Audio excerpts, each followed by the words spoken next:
नमस्ते। आप सभी का स्वागत है आपके चैनल क दा यानी कुछ अनकही कुछ अनसुनी दास्तां में। आज एक गंभीर विषय को लेकर के आपके समक्ष उपस्थित हुआ हूं और उस विषय पर बात करने के लिए हमारे साथ हैं north east student union Vadodara की उपाध्यक्ष अस्मिता भारद्वाज। आपका बहुत बहुत स्वागत है अस्मिता जी। बहुत बहुत धन्यवाद आपका। जो आप लोग मुहिम चला रहे हैं ट्विटर के ऊपर, जो कल आपका मैंने 4 जून जी को होने वाला है, शाम को 6 बजे से रात को 8 बजे तक, आप सभी को बताना चाहता हूं कि north east student union Baroda ने पूर्वोत्तर भारत के लोगों को शेष भारत के लोगों के साथ उनकी सांस्कृतिक, उनकी विरासत, उनकी भाषा और अन्य चीज़ों को समझ सके। पूर्व भारत के बाहर के लोग, दूसरे राज्यों के लोग उनको समझ सके, उनकी संस्कृति, उनकी धर्म, उनकी भाषा, उनकी चीज़ों को समझ सके। इस चीज़ को लेकर के उन्होंने एनसीईआरटी में उन विषयों को शामिल करने की एक मुहिम चला रखी है, जो ट्विटर के ऊपर होगी 4 जून को शाम को 6 बजे से 8 बजे के बीच। ये सारा मुद्दा क्या है और ये क्या विषय को लेकर के आगे बढ़ रहे हैं, उन सभी सवालों के जवाब देने के लिए अस्मिता जी हमारे साथ हैं। अस्मिता जी, मैं जानना चाहता हूं कि ये जो आप जो मुहिम लेकर चली हैं वो क्या है और उसका मकसद क्या है? जी, actually north east students union ने वडोदरा ने 24 तारीख को ऐसे हम फ़ोन पे बात कर रहे थे हमारे एडवाइज़र देबोनील बोरुआ और हमारे प्रेसिडेंट मयूर कौशिक के साथ। तो हाल ही में एक दुर्घटना घटी थी कि पारस सिंह नाम के एक युवक थे, यूट्यूबर थे पंजाब से। उन्होंने नॉर्थ ईस्ट के ही एक एमएलए अरुणाचल प्रदेश के, उनको उन्होंने चाइनीज़ बोल के उन्होंने मेंशन किया था और उनको मालूम ही नहीं था कि अरुणाचल कहीं इंडिया में एग्जिस्ट करता है। उन्होंने बोला था कि अरे ये तो चाइनीज़ लोग हैं। हमारे फिजिकल फीचर्स को लेके उन्होंने उंगली उठाई थी, सवाल किया था। तो इसी बात को लेके हमारे बीच में डिस्कशंस हो रही थी। तो डिस्कशंस होते होते हमने सोचा कि क्यों ना हम एक मुहिम छेड़ें ट्विटर में, क्योंकि आजकल ट्विटर स्टॉर्म्स, ट्विटर में काफ़ी सारी चीज़ें आ रही हैं, विषय आ रही हैं। तो हमने सोचा कि ट्विटर स्टॉर्म करते हैं। और ट्विटर स्टॉर्म किस बेसिस पे होगी? हमारा मुद्दा यही था कि नॉर्थ ईस्ट इंडिया के जो चैप्टर्स हैं, नॉर्थ ईस्ट इंडिया के बारे में एनसीईआरटी टेक्स्ट बुक्स में एक जगह मिलनी चाहिए। क्योंकि हमने भी कई सारे बच्चों ने हमने एनसीईआरटी में ही पढ़ा है, हमने सीबीएसई मीडियम में पढ़ा है जहाँ पे हमको एनसीईआरटी बुक्स मिलती थी। लेकिन वहाँ पे एनसीईआरटी के हिस्ट्री, कल्चर, एथनिसिटी, किसी के बारे में भी इतना जिक्र नहीं होता था कि हम जान पाए कि नॉर्थ ईस्ट क्या है, कहाँ है, क्यों है। तो इसके महत्व के लिए हमने सोचा कि कहीं ना कहीं हम एक मुहिम छेड़ देते हैं। हमने सोचा नहीं था कि ये क्या होगा क्या नहीं होगा, लेकिन हम हमारे मन में एक आशा थी कि हम कर सकते हैं। तो हमने यही मुहिम शुरू की है और ये ट्विटर स्टॉर्म कल होगी 4 जून को 6 बजे से शाम के 6 बजे से 8 बजे तक। तो यही है। आपको क्या लगता है कि एनसीईआरटी के टेक्स्ट बुक में पूर्वोत्तर भारत के विषयों को शामिल करने से क्या ये समस्या का समाधान हो पाएगा कि क्या शेष भारत के लोग ये समझ पाएंगे? आपको क्या लगता है कि वो लोग हमें क्या इसी माध्यम से जान पाएंगे या कोई और भी माध्यम है जिसके माध्यम से हम उन लोगों को बता सकें कि जो पूर्वोत्तर के जो लोग हैं वो भी भारतीय ही हैं, वो भी उतने ही भारतीय हैं जितने कि उत्तर भारत के या दक्षिण भारत के या पश्चिम भारत के लोग हैं। आपको क्या लगता है टेक्स्ट बुक में शामिल करने से ये समस्या का समाधान हो पाएगा? जी, जैसे कि हम एक स्टूडेंट है, अभी भी हम स्टूडेंट ऑर्गेनाइजेशन में काम कर रहे हैं। तो हमारे लिए एजुकेशन, जो ज्ञान है, हमको किताब पुस्तकों से मिलती है, हमको यही मानना है। हालांकि बहुत सारी और मीडियम्स हैं, जैसे कि वीडियोस हो गए, आजकल तो ऑनलाइन इंटरनेट का ज़माना है। तो हम ब्लॉग्स बनाते हैं, वीडियोस बनाते हैं, हम फोटोज़ क्लिक करके हम इंफॉर्मेशन देते हैं। लेकिन अगर एक एवर लास्टिंग इम्पैक्ट हमको अगर बनाना होगा तो हमको यही लगता है कि बुक्स एक बहुत बहुत इम्पॉर्टेंट माध्यम हो सकता है कि हम अपनी इंफॉर्मेशन कहीं भी किसी भी क्षेत्र में हम पहुंचा सके। तो इसीलिए हमको लगता है कि एजुकेशन जो है हमारे लिए एक फाउंडेशन का काम करेगी और धीरे धीरे हम बाकी माध्यम की तरफ भी जा सकते हैं। लेकिन हम इस बात को कभी इनकार नहीं कर सकते कि पुस्तक हमारे लिए बेहद ज़रूरी है, आज भी और आने वाले कई दशकों तक। अस्मिता जी, ये मुहिम आपका बहुत अच्छा है और मुझे लगता है कि इस तरह के जो मुहिम है वो देश को जोड़ने का काम करती है, समाज को जोड़ने का काम करती है और समाज के लोगों को सांस्कृतिक विरासत के रूप में, या हम कहें कि एक दूसरे को जानने का एक बहुत अच्छा माध्यम आप लोगों ने शुरू किया। मेरा सवाल ये है कि इस मुहिम में अब तक आपको पूर्वोत्तर भारत के अलावा बाहर से कितनी संस्थाएं या इंडिविजुअल या कुछ लोगों को आपके क्या समर्थन मिल रहा है और कहाँ तक आप पहुँचे हैं?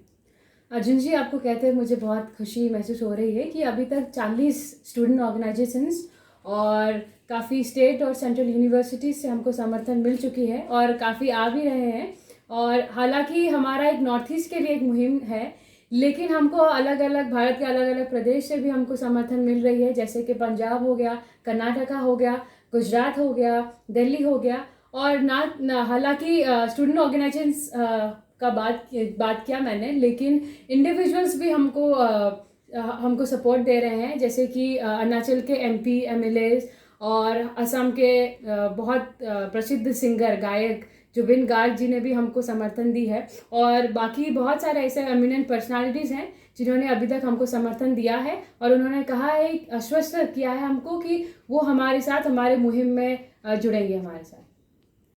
अस्मिता जी, मैं ये जानना चाहता हूँ कि ये जो आपकी मुहिम है जिसकी आपने शुरुआत की है, इसका अंजाम क्या होगा और इसको आप कहाँ तक लेके जाने का सपना सोचते हैं? जी, मैं यही कहना चाहूँगी कि ये बस एक शुरुआत है, क्योंकि हम इतने दिन से कल्पना कर रहे थे, हम सोच रहे थे कि हम ये करेंगे वो करेंगे, लेकिन अभी हमको एक दिशा मिली है, एक राह मिली है और हम इस राह को कायम रखना चाहेंगे, क्योंकि सिर्फ एक ट्विटर स्टॉर्म के वजह से या ट्विटर स्टॉर्म ही हमारे लिए एक अंतिम रिजल्ट नहीं मिलेगा, शायद हमको ये लगता है। और मुझे तो और एक बात की हैरानी है कि नॉर्थ ईस्ट में इतने सारे स्टूडेंट ऑर्गेनाइजेशंस हैं, हमको मालूम ही नहीं था, लेकिन इस ट्विटर स्टॉर्म के माध्यम से हमको मालूम चला कि हमारे पास कितनी बड़ी जनसंख्या है और कितने बड़ा ह्यूमन रिसोर्स है, कितने लोग हैं, कितने स्टूडेंट्स बाहर पढ़ रहे हैं। तो ये हमारे लिए बहुत एक सपोर्ट सिस्टम है, हमारे लिए एक बैकबोन से काम करेगा और हम इस मुहिम को कायम रखना चाहेंगे।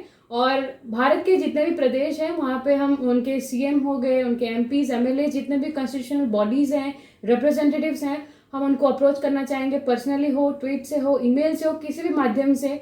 और हम अपने पूर्वोत्तर के जितने भी CM हैं, हम उनको भी पर्सनली लिखना चाहेंगे कि ये एक ऐसा मुहिम है कि हम पूरे भारत को जोड़ना चाहते हैं। ये कोई एक सेल्फिश मोटिव आप कहेंगे तो भी सही है, लेकिन हम भारतीय हैं और हमको इस पे गर्व है। और बाकी जैसे अलग प्रदेश के लोग आपस में मिलजुल के रहते हैं, एक अब्यूजिव कमेंट्स, डिस्क्रिमिनेशन, इग्नोरेंस नहीं होती है, हमको भी उस पार्ट में शामिल होना है, क्योंकि हम भी एक भारतीय हैं। मेरा ये सवाल है आपसे कि जो आपकी मुहिम है उस पर NCERT की क्या प्रतिक्रिया होगी? क्या आपको लगता है कि वो इस पर कुछ विचार करेंगे? अर्जुन जी, उम्मीद पे ही दुनिया कायम है और मुझे यकीन है कि भारत सरकार, हमारे आदरणीय प्रधानमंत्री, गृह मंत्री, शिक्षा मंत्री, भारत के शिक्षाविद और NCERT हमारे मुहिम पे ज़रूर ध्यान देंगी। और मुझे यही यकीन है कि आने वाले सालों में NCERTs में नॉर्थ ईस्ट के लिए एक थोड़ी सी जगह बनेगी और मैं आपको पर्सनली उस किताब को आपको मेल करूँगी। मेरा ये कहना है आपसे कि जैसे आपने कहा कि नॉर्थ ईस्ट पूर्वोत्तर भारत के बारे में लोग जानेंगे, अब दूसरे लोग, राज्यों के लोग भी तो इसके बारे में सवाल पूछ सकते हैं। NCERT को कह सकते हैं कि आप हमारे राज्यों की भी आप किताब में डालो, तो NCERT इसमें कैसे वो करेगी? मैं इसको कोई राज्य के लिए कंपटीशन में नहीं देखती। मुझे ये लगता है कि जो नॉर्थ ईस्ट के बारे में लोगों को जानकारी जितनी होनी चाहिए उतनी नहीं है। हमारे लिए मिथ है, नॉर्थ ईस्ट इंडिया को लेके मिथ है लोगों के मन में, जो अन्य राज्य हैं, प्रदेश हैं। तो हमको यही मुहिम, आप ये कहना चाहती हैं कि मतलब कि जो मिथ है उसको तोड़ना चाहती है NCERT के माध्यम से, मतलब शिक्षा के माध्यम से लोगों के मन में, जो बच्चे क्योंकि शिक्षा जो लेंगे वो शुरू से अगर नॉर्थ ईस्ट के बारे में थोड़ा बहुत पढ़ेंगे तो बड़े होके उसके बारे में ज्ञान, ये कहना चाहती हैं। और अर्जुन जी, मेरा और एक कहना है कि नॉर्थ ईस्ट के जो बच्चे हैं उनको बाकी प्रदेश से कोई प्रॉब्लम नहीं, हमको उनकी जानकारी है, उनके ज्योग्राफी, उनकी क्लाइमेट, उनकी वेदर्स, उनकी क्यूजिन, लाइफस्टाइल। लेकिन हमारा हालांकि थोड़ा सा ज्योग्राफिकली आइसोलेटेड प्लेस है, इसीलिए शायद थोड़ी सी डिफरेंसेस हैं। तो हमारे यही मोटिव है कि हम उस डिफरेंसेस को तोड़ के हम पूरे भारत को जोड़ सकें। मुझे बहुत ही अच्छा लगा आपसे बातचीत करके, और मैं ये कहूँगा कि भाई आपने कहा उम्मीद पे दुनिया कायम है, और मेरी बहुत सारी शुभकामनाएं आपके लिए, आपकी संस्था के लिए, कि जो आप मुहिम चला रही हैं, जो ट्विटर स्ट्रॉन्ग के नाम से जो आप कर रही हैं, कि पूर्वोत्तर भारत की जो चीज़ें हैं, जो बात मुझे समझ आई वो ये कि जो पूर्वोत्तर भारत को छोड़कर जो पूर्व है, पश्चिम उत्तर है, उत्तर भारत के लोग, दक्षिण भारत के लोग, पश्चिम भारत के लोग असम को जाने, अरुणाचल को जाने, मिजोरम को जाने, मणिपुर को जाने, नागालैंड को जाने, यहाँ की संस्कृति को जाने, यहाँ की विरासत को जाने, यहाँ की भाषा को जाने, यहाँ के लोगों के लाइफस्टाइल को जाने। मतलब मुझे लगता है कि आप लोगों का जो ये मुहिम है निश्चित रूप से बहुत ही अच्छी एक पहल है, जिससे मुझे लगता है कि बाकी भारत के लोग, निश्चित रूप से असम और पूर्वोत्तर भारत को लेकर के बाहर के लोगों में मन में बहुत सी भ्रांतियां होंगी। बहुत लोग तो ये भी नहीं जानते होंगे कि असम कहाँ है, अरुणाचल प्रदेश इंडिया में है कि नहीं है। उत्तर को अपना हिस्सा मानते हैं वो लोग निश्चित रूप से आपके साथ आएंगे, ऐसा मुझे लगता है। तो मुझे लगता है कि आपकी जो ये मुहिम है पूरे देश के लोगों को पसंद भी आएगी और वो आपका समर्थन भी करेंगे। आप क्या अपील करना चाहती हैं देशवासियों से? मैं भारत के सभी देशवासियों से यही प्रार्थना करना चाहूँगी, अपील करना चाहूँगी कि हमें भी अपनाएं, क्योंकि हम भी उसी तरह पूरी तरह से भारतवासी हैं, भारतीय हैं जैसे आप लोग हैं। और मुझे हमारे मुहिम को आप लोग समर्थन दीजिए। हमारा ट्विटर स्टॉर्म कल है 6 बजे से 8 बजे तक, तो उस पर आप लोग कल यानी 4 जून को, और आप लोग हमें समर्थन करेंगे, मुझे पूरी उम्मीद है। और अंत में मैं यही कहना चाहूँगी कि सारे जहाँ से अच्छा हिंदुस्तान हमारा। जय हिंद।